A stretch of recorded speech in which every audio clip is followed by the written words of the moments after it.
Hi everyone. तर आता आपण डिरेक्टली भेटतो आहोत संध्याकाळी. तर संध्याकाळीचा व्लॉग मी डायरेक्टली किचनमधूनच स्टार्ट केला आहे, कारण की आमच्या घरी आमचं छोटंसं बाबू येतं आहे, निर्मित येतो आहे. तर ऑलमोस्ट जेवणाची तयारी झालेली आहे. तर मी इथे केलं आहे जिरा राईस मस्तपैकी, आणि इथे चालू आहे वरण. मी ह्याची रेसिपी ऑलरेडी, आणि इथे चालू आहे वरण, आणि इथे वरणाची मी रेसिपी ऑलरेडी आपल्या चॅनलवरती सेंड केलेली आहे. की अगदी ते बोलतात ना, भात वगैरे सगळं शिजवून घेण्यापेक्षा डायरेक्टली कुकरमध्ये लावलं की फोडणी पिडणी द्यायचं टेन्शन राहत नाही नंतर.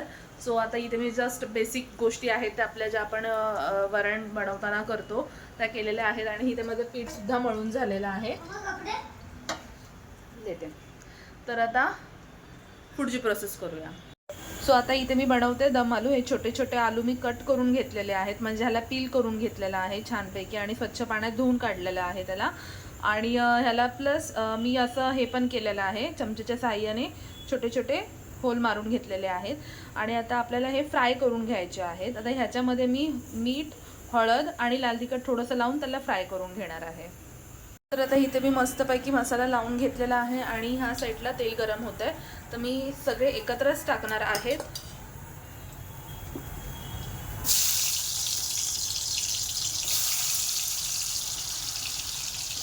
थोडे गोल्डन होईपर्यंत आपल्याला हे भाजून घ्यायचं आहे.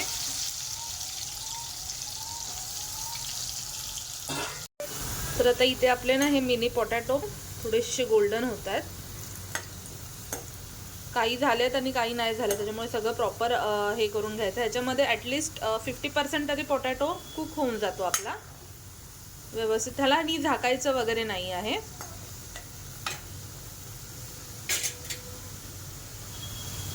ते आपले पोटॅटो फ्राय करून झालेले आहेत, आणि मी आहे त्याच तेलामध्ये कांदा फ्राय करून घेणार आहे.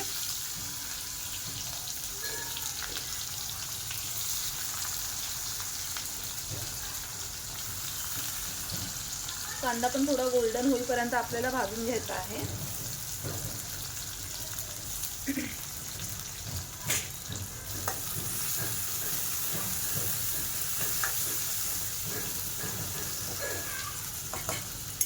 तर आता इथे मी कांदा मस्त परतून झाल्यानंतर त्याच्यामध्ये टोमॅटो आणि काजू ॲड केलेला आहे. अगदीच 7-8 काजू असतील त्याच्यामध्ये. सो तेही त्याच्यामध्ये भाजले जाणार आहेत. सो आता हे आपल्याला कांदा फक्त नरम होईपर्यंत भाजायचा आहे, आणि त्याच्यानंतर मसाला थंड झाल्यावरती त्याच्यामध्ये सगळे गरम मसाले टाकायचे आहे. जिरे, दालचिनी, काळी मिरी, लवंग आणि बडीशोप हे सगळं टाकायचं आहे. आणि मसाला थंड झाला की तो व्यवस्थित एकदम फाईन पेस्ट आपल्याला मिक्सरमधून काढून घ्यायची आहे त्याची. इथे तुम्ही बघतच असाल की एकदम क्रीमी टेक्स्चर आलेलं आहे ह्याचं. आणि एका साईडला मी तीच जी कढई आहे त्याच्यामध्ये मी ऑलरेडी सगळं मसाले वगैरे भाजलेले, त्याच्यामध्येच मी परत अजिबात तेल ॲड नाही केलं आहे. त्याच्यामध्येच जिरं, तेजपत्ता आणि आपला हा मसाला मी ॲड केला आहे. आता हा मसाला आपल्याला जवळजवळ 10-15 मिनटं तरी व्यवस्थित तो एकजीव करून घ्यायचा आहे. जोपर्यंत त्याला तेल सुटत नाही तोपर्यंत एकदम व्यवस्थित त्याला हलवून घ्यायचा आहे लो फ्लेमवरती. आणि जर आपल्याला वाटलंच की त्याच्यामध्ये थोडं थोडं पाणी टाकलं तरी चालेल ह्याच्यामध्ये. आणि आता इथे आपण टाकत आहोत लाल मिर्च, गरम मसाला आणि हळद पावडर. हे सगळं मी टाकलेलं आहे त्याच्यामध्ये. आता इथे मी सांगितल्याप्रमाणे की जर आपल्याला वाटत असेल तर आपण ह्याच्यामध्ये पाणी ॲड करणार आहोत. तर मी पुढे ह्याच्यामध्ये हळूहळू पाणी ॲड केलेलं आहे. त्याच्यानंतर मग तो व्यवस्थित भाजून घ्यायचा आहे परत. तर आता इथे आपले सगळे मसाले पण भाजून झाले आहेत. इथे मला थोडीशी ग्रेव्ही थिक वाटत होती, म्हणून मी याच्यामध्ये पाणी ॲड करणार आहे. हे मसाल्याचंच पाणी ॲड करणार आहे मी, वेगळं कुठलंच पाणी घेतलं नाही आहे. कारण की थोडंसं बॅलन्स वर खाली होतो अगदी साधं पाणी घेतलं की, असं मला वाटतं. म्हणून मी ते मसाल्याचंच पाणी ह्याच्यामध्ये ॲड करणार आहे. आणि मसाल्याचं पाणी ॲड केल्यानंतर परत एक थोडा वेळ तरी मी याला ह्याची भुनाई करणार आहे. कारण की हा मसाला जोपर्यंत तुम्ही प्रॉपर भुनत नाही ना तोपर्यंत काश्मीरी आलूला त्यात चव लागत नाही. आणि अगदी बेसिक सामानात मी हे केलं, मी त्याच्यात दही वगैरे काहीही ॲड केलेलं नाही आहे. तो आता मी ह्याच्यामध्ये पाणी माझ्या अकॉर्डिंग टाकलं आहे, की म्हणजे माझ्या घरात जितकी माणसं आहेत त्याच्या अकॉर्डिंग मी ह्याच्यात पाणी टाकलेलं आहे. आणि आता 5 मिनटं त्याला वाफवून घ्यायचं आहे. सो आता इथे आपले 5 मिनटं झालेले आहेत. तुम्ही तुमच्या अकॉर्डिंग ह्याच्यामध्ये पाणी वगैरे ॲड करू शकता. सो आता ह्याच्यामध्ये आता ह्याला बॉईल वगैरे येऊन गेली तर आता ह्याच्यामध्ये आपण हे बेबी पोटॅटो ॲड करणार आहोत आणि अगदी बेबी पोटॅटो शिजेपर्यंतच आपल्याला गॅस चालू ठेवायचे, त्याच्यानंतर गॅस बंद करायचा आहे. सो आता इथे मी पुन्हा एक 5 ते 10 मिनटासाठी झाकण ठेवणार आहे. सो इथे अगदी सोप्या पद्धतीत आपला दम आलू रेडी झालेला आहे आणि आम्हाला घाई होती कारण की आम्हाला जायचं होतं मालवणी जत्रेमध्ये. सो आता आम्ही निघालो आहोत मालवणी जत्रेमध्ये. तर आता आम्ही चाललो आहोत, कुठे चाललो आपण? मालवणी जत्रेमध्ये. आता आम्ही चाललो आहोत मालवणी जत्रेत या दोघींना घेऊन. म्हणजे आता आम्ही तुम्हाला घेऊन जाणार, तुम्ही आम्हाला घेऊन जाणार. येस, मी यांना घेऊन जाणार. तर चला भेटूया मालवणी जत्रेत. काय काय काय कुत कुत कुत कुत ना डा डा डा पापा दादा ओ ओ ओ दादा. ए आतू बोल, आतू दादा. आतू.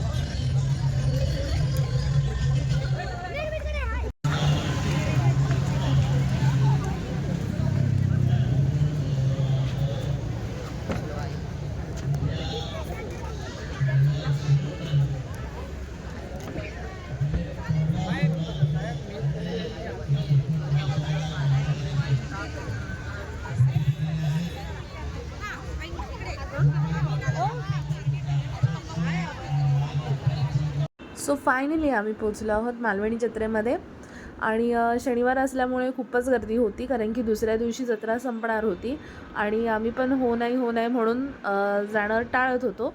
सो फायनली आता हे लोक आलेले, कुणाल आणि सानिका, पप्पा वगैरे. पप्पा आमच्याबरोबर मालवणी जत्रेत नव्हते आलेले, पप्पा घरीच थांबलेले. फक्त आम्ही सगळे गेलेलो, आमची मुलं वगैरे सगळे होते आणि आम्ही छानपैकी मस्त जाऊन आलो, राऊंड मारून आलो. आणि बरेच ठिकाणी इथे फूड स्टॉल वगैरे आहेत पुढे आणि इथे हे सोफ वगैरे घेऊन बसतात ते आहे. बरेच वेगवेगळेच रिलेटेड टू कोकणातले प्रोडक्ट्स वगैरे होते इथे आणि त्यांनी छान प्रॉपर पद्धतीने ते मॅनेज केलेलं आणि इथे हे पेस्ट कंट्रोल वगैरे असे काय काय वेगळेच स्टॉल लावलेले होते तिथे. आणि ऑब्व्हियसली ते कोकणी महोत्सव म्हटलं तर ते लाडू असतात. आय डोंट नो, मला माहिती नाही की त्याला काय लाडू म्हणतात ते, पण ते खूप कडक लाडू असतात ते. सो ते मी घेतले आणि इथे मातीची जी भांडी होती पापडी ती एवढी सुंदर होती ना ते, आणि थोडेफार घरातल्या ज्या लागणाऱ्या वस्तू असतात आपल्या त्या होत्या. कोकमचे वेगवेगळे परत इकडे स्टॉल लावले होते आणि तो मस्तपैकी असा आकाश पाळणा होता. म्हणजे मी आठवतही असेल मला, तरी मी बसली असेल त्या पाळण्यामध्ये जेव्हा आम्ही वडाळ्याला राहायचो त्यावेळेस तिथे जत्रा भरायची. बालाजी मंदिराच्या इथे वडाळ्याला जत्रा भरायची. सो तेव्हा लहानपणी आम्ही कधी बसलो असेल, पण आता नाही जमत मला बसायला, मी जाम घाबरते, त्याच्यामुळे मी काही त्या आकाश पाळण्यात बसली नाही. आणि तुम्हाला सांगितल्याप्रमाणे इथे मोमोजचे वगैरे, आम्ही सुरुवातीला इथून जाताना काही खाल्लं नव्हतं, म्हटलं जेव्हा राऊंड मारून येऊ ना तेव्हा आपण खाऊया काहीतरी. आणि खेळण्यांचं दुकान म्हटलं की मुलांचा एक वेगळाच हट्ट असतो. तो कोणालाच काही घ्यायचं नाही असं जाताना ठरवून गेलेलो, पण माझ्या आगाऊ मुलाने शेवटी त्याच्या मामालाच चुना लावला आणि त्याच्याकडून ती टॉयगन असते ती घेतलीच फायनली त्याने त्याच्याकडून. सो इथे जसं तुम्ही बघताय खूप छान छान असे बर्गरचे, मोमोजचे किंवा असं फ्रँकी वगैरे नूडल्सचे सगळेच स्टॉल लावलेले. त्याच्यानंतर इथे आत एंट्री होती, इथे सगळे झुले वगैरे होते. सो मोठे मोठे झुले पण होते आणि छोट्या लहान मुलांचे पण झुले होते. तर चला तुम्ही पण एन्जॉय करा मस्तपैकी.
सो सगळं डिस्कशन झाल्यानंतर मुलांना थोडं कन्व्हिन्स केलं की तुम्ही ह्या छोट्याशाच गाडीमध्ये बसा, कारण की शास्ता आणि विश्व ह्यांना मोठ्या पाळण्यात बसायचं होतं. जेथे आम्हाला स्वतःला बसायला थोडंसं भीती वाटत होतं तिथे ह्यांना बसायचं होतं. सो आम्ही त्यांना खूप कन्व्हिन्स केलं की थोडंसं पुढे गेल्यावरती खाऊ वगैरे घेऊ आणि आता सध्या तुम्ही ह्याच्यात बसा म्हणून. सो त्यांचा मामा त्यांना इथे घेऊन गेला आणि सोबत आमचं छोटू बाबू पण आहे, निर्मित आहे. खूप छान निर्मित एन्जॉय करत होता. मला वाटलं थोडासा रडेल वगैरे, बट नाही, त्याने छान एन्जॉय केला. आणि इनफॅक्ट तो इतका मस्ती करत होता की म्हणजे जरासुद्धा तो रडला नाही, की म्हणजे आता मला वाटलं की तो थोडासा रडेल की म्हणजे आता ह्याच्यात नाही बसायचं आहे वगैरे, गाडी खूपच हालत होती. सो पण तो बसला आणि छान एन्जॉय केलं त्याने पण. सानिका आणि दीदी आणि विपुल आम्ही बसलो इथे जुरासिक पार्कच बोलतात ना, ड्रॅगन मध्ये. सो इथे आमची मुलं पुन्हा एका छोट्या गाडीमध्ये बसली. अगदी ते असं वाटत होतं की ते एका याच्यामध्ये ₹100 गेले असते तरी चालले असते, पण हे छोटं छोटं करत करत जवळजवळ त्यांनी 4 ते 5 राईडमध्ये ते लोक खेळले. आणि मी मगाशी सांगितल्याप्रमाणे की ते आम्ही काय Jurassic park or what dragon, ते माझी बहीण सांगत होती, हां ह्याच्यामध्ये आम्ही बसलेलो. माझी काही हिंमत झाली नाही पुढे व्हिडिओ करायची, त्याच्यामुळे मी काय व्हिडिओ अजिबातच केला नाही. आणि त्याच्यानंतर हळूहळू गर्दी पण कमी होत चाललेली, कारण की ऑलमोस्ट 11:15 वगैरे वाजलेले. सो इथे चालत चालत ह्या लोकांना ते मोहितो वगैरे प्यायचा होता. सांगितल्याप्रमाणे त्यांना अगदीच प्रॉमिस केलेलं की आपण पुढे गेल्यावरती थोडाफार खाऊया. मग ते लोक ते घेत होते. बरेच वेगवेगळ्या फ्लेवरचे होते आणि इथे निर्मित खूप हट्टीपणा करत होता की त्याला ते प्यायचं आहे, पण जेव्हा त्याला ग्लास लावत होतो तोंडाला तर तो पियत नव्हता. देन त्याच्यानंतर आम्ही ऑर्डर केली मोमोज तर इतके सुंदर होते ना, खरंच मला खूप आवडले मोमोज, छान होते. त्याच्यानंतर असंच जस्ट मुखवास वगैरे इथे होते. हळूहळू चालत पुढे एक स्टॉल आम्ही बघत चाललेलो. तर थोडं सो तर व्हिडिओ इथे अजिबातच संपत नाही आहे, कारण की पुढे जाऊन तुम्हाला आमच्या सानिकाची रिॲक्शन बघायची आहे.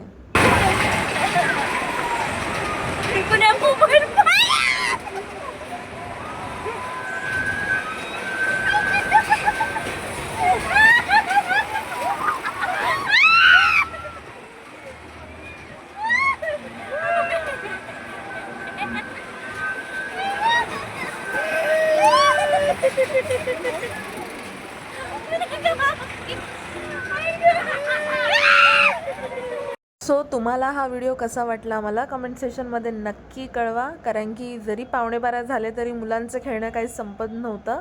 सो तुम्हाला व्हिडिओ कसा वाटला मला कमेंट सेशनमध्ये नक्की कळवा. भेटूया पुढच्या व्लॉगमध्ये.